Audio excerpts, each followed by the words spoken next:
are here. So when you ask, is radical Islam a threat to Europe? Of course it is, because you find this large and growing minority population that is growing more and more radical and rejects more and more blatantly, overtly, and stridently the societies in which they operate. They are using our laws against us. They are using our democracy against us. And they know it. They know exactly what they're doing. When you think just from a military perspective, forgetting everything else, the September 11th hijackers trained for their mission to attack the United States inside the United States of America. That is something unbelievable.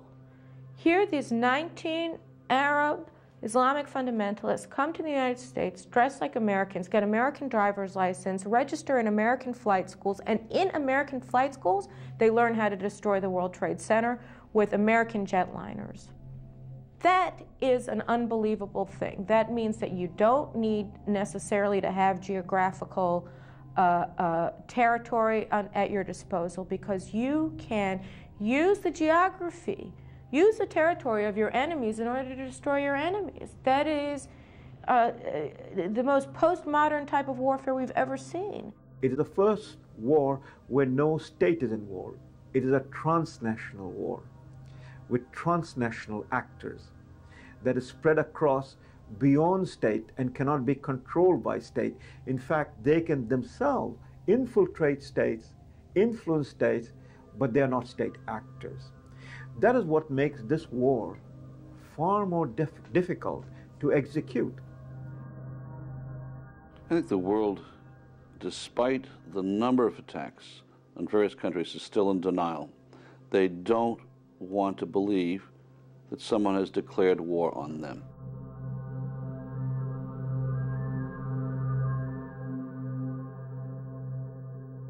In the 1930s, the danger of Nazism was there. It was in everything Hitler wrote and said, in everything the Nazi authorities did.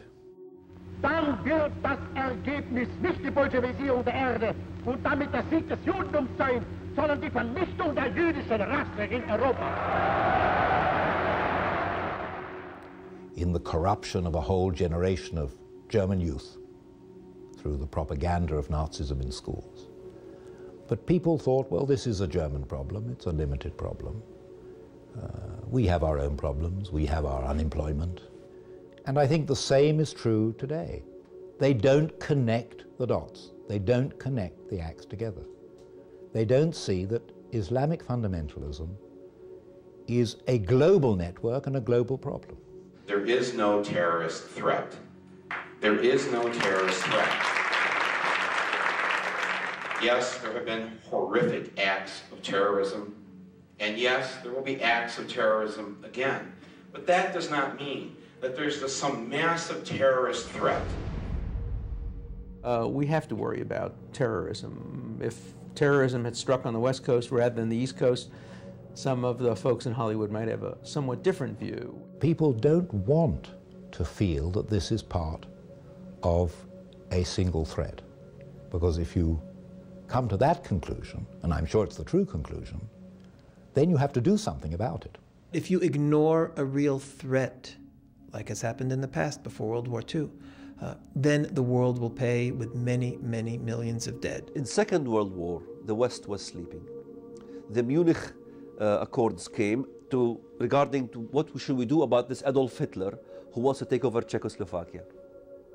So what did the parliament do in Great Britain? They got together and they said, well, we need to give Hitler land for peace.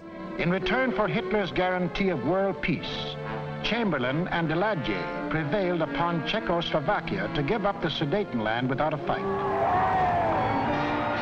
In Britain, a happy Chamberlain came back declaring he had achieved peace, peace in our time. One of the most tragic and ironic scenes in all history. This morning, I had another talk with the German Chancellor, Herr Hitler.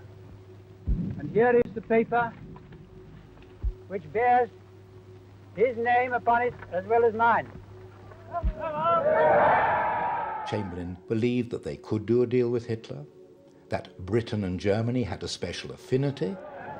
We regard the agreement signed last night and the Anglo-German naval agreement as symbolic of the desire of our two peoples never to go to war with one another again. Winston Churchill had warned his country and his government that they were pursuing a disastrous course with regard to appeasing Germany. These gangs of bandits have sought to darken the light of the world, have sought to stand between the common people of all the lands and their march forward into their inheritance. Peace. It wasn't peace. By taking the Sudetenland, they had made Czechoslovakia defenseless, a ripe plum ready to fall into Hitler's lap. Within 6 months of declaring that he wanted no more territory anywhere, he violated the Munich Agreement. Austria and Czechoslovakia were gone without a fight, and Hitler was getting his control of Eastern Europe. Poland was next on the map. Churchill never considered himself a great leader. He always considered that he had failed, because from 1933 to 1939, he had warned his country and his government. So when war came, and when in May 1940 he was asked to be Prime Minister, he felt he was only there because he had failed.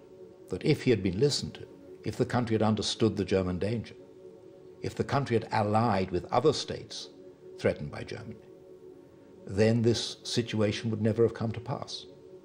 That Hitler could have been deterred. Perhaps it could have been stopped. Perhaps millions of lives could have been saved. Today, the press, by minimizing the potential threats, by ignoring the potential threats, are doing a tremendous disservice to the West by not alarming the people to what they should be alarmed about. When you ignore what people are saying, when they're actively on a daily basis calling for your own annihilation, calling for the annihilation of your country, you're ignoring them at your own risk. The same thing is happening now again. History is repeating itself. I was a very intense believer in the Nazi ideology. And I know what a supreme dedication to an ideology can do. From an early age, Alfons Heck was influenced by the Nazi worldview. He joined the Hitler Youth at the age of 10, and by the end of World War II, he was a high-ranking officer of the Hitler Youth. It is absolutely correct to say, if you can't learn from the events of Nazi Germany,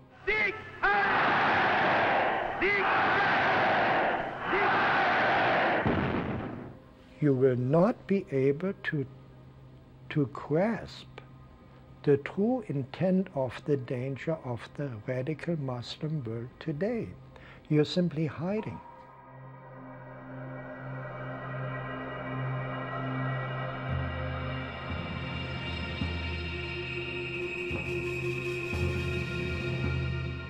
History has an unfortunate habit of always repeating itself.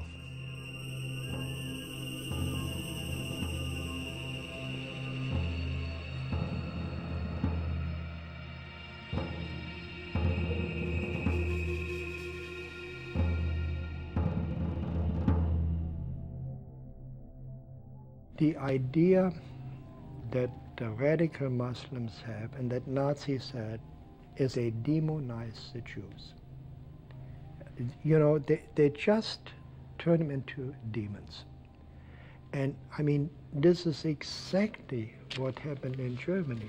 Now, can you imagine? We were enlightened people and we fell for this. Why wouldn't Muslims fall for this? فاليهود هم اليهود هؤلاء هم الذين يجب أن يذبحوا ويجب أن يقتلوا